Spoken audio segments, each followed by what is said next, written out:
और उनका लक्ष्य है कि हम मुंबई तक जाएं, तो पैदल ही यात्रा करेंगे और पर्यावरण के संरक्षण के बारे में लोगों को जागरूक करते चल रहे हैं। जहाँ भी विद्यालय, महाविद्यालय या लोगों का समूह मिलता है, वहाँ पर्यावरण के बारे में बताते हैं, वृक्ष लगाएं, वृक्ष बचाएं, नदियों को सुरक्षित रखें, हवा प्रदूषण से मुक्त हो सके जहाँ तक संभव है करें। तो क्योंकि ये सारी चीज़ें क्या है कि हमारे आने वाली पीढ़ियों के लिए हम अपनी धरती छोड़ जाएंगे। अगर हम ऐसा नहीं करेंगे तो उसका दुष्परिणाम हम तो झेल ही रहे हैं, आने वाली पीढ़ियाँ और ज़्यादा झेलेंगी। शायद उनके लिए सांस लेना भी मुश्किल हो जाए, सांस लेना भी मुश्किल हो जाए। आप तो ले रहे हैं, शायद वो ना ले पाए।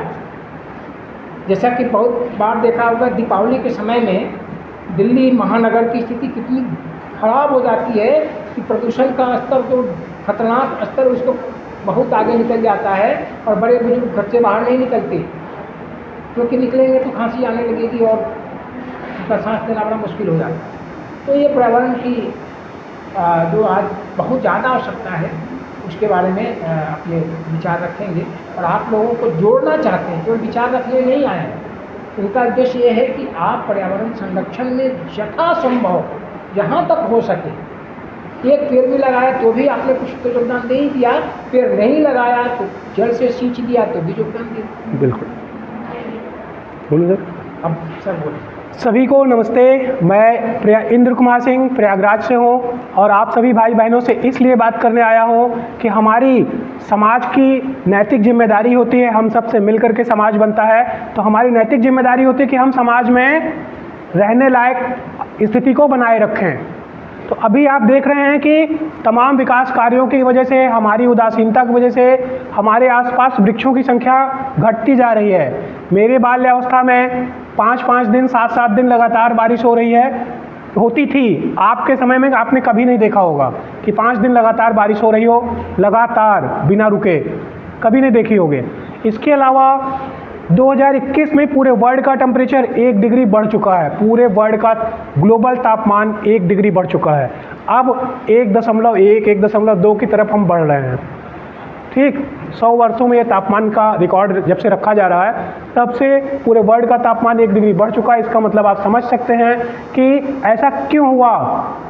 तापमान को बढ़ाने के लिए जो आवश्यक गैसें हैं, carbon dioxide, carbon monoxide, sulphur dioxide, इस मतलब है कि हम प्रकृति में इसका उत्पादन अधिक कर रहे हैं। ठीक, इस वजह से ये हुआ है। तो प्रकृति और लगातार सरकार के प्रयासों से, हमारे प्रयासों से वृक्षों की संख्या में केवल कमी आ रही है।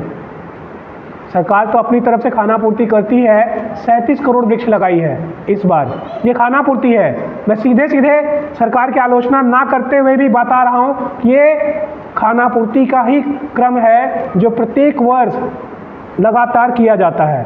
पर हमारे आने वाले भविष्य के लिए, हमारी पीढ़ियों के लिए हमें इस पर ध्यान देना चाहिए, क्योंकि कार्बन डाइऑक्साइड या कार्बन मोनोऑक्साइड या सल्फर डाइऑक्साइड गैसें प्रवृत्ति में गर्म होती हैं, आपने खुद महसूस किया होगा, है ना।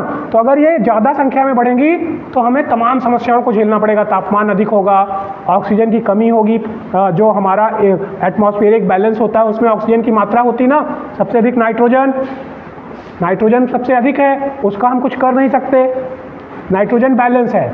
लेकिन नाइट्रोजन के बाद जो अन्य गैसें हैं जिनकी मात्रा शायद महज 22% होती है, उसमें ऑक्सीजन की मात्रा अगर घट गई तो क्या होगा आप समझ सकते हैं ना। हमारे यहाँ COPD, दमा और बीच में कोरोना आया था, ये सब लंग्स की बीमारियाँ थी जिनमें केवल एक समस्या पैदा होती है, ऑक्सीजन की कमी। अगर प्रकृति में भी ये हो गई तो ये बीमारियाँ और अधिक मात्रा में बढ़ जाएंगी। तो हमें अपना योगदान प्रकृति के प्रति देना होगा, हमें संकल्प लेना होगा कि हमें अपने लिए, अपने आने वाली पीढ़ियों के लिए एक वृक्ष जरूर तैयार करना होगा। इसके तमाम रीज़न हैं, आप सब पढ़े लिखे हैं, आप सब समझ गए हैं मेरी बात, लेकिन अपने घर में बताने के लिए हमें थोड़ा सा धार्मिक एंगल जोड़ना पड़ता है।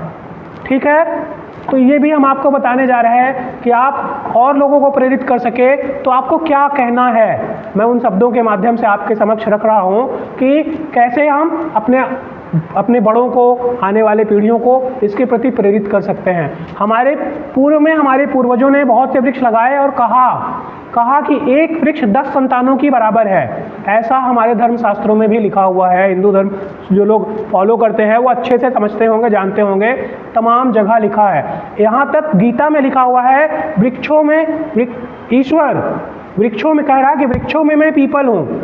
स्वयं ही भगवान कृष्ण कह रहे हैं कि मैं, अगर आप मुझे वृक्षों में ढूंढना चाहते हो तो मैं पीपल हूँ। और आप सब जानते होंगे कि पीपल सर्वाधिक ऑक्सीजन देता है। ठीक, वो 24 घंटे में 22 घंटे ऑक्सीजन देने का रिकॉर्ड रखता है। उसके द्वारा जो ऑक्सीजन प्रदान होती है वो पृथ्वी में ज्ञात सभी पौधों से अधिक है। ठीक है, इसलिए भगवान ने, अब समझ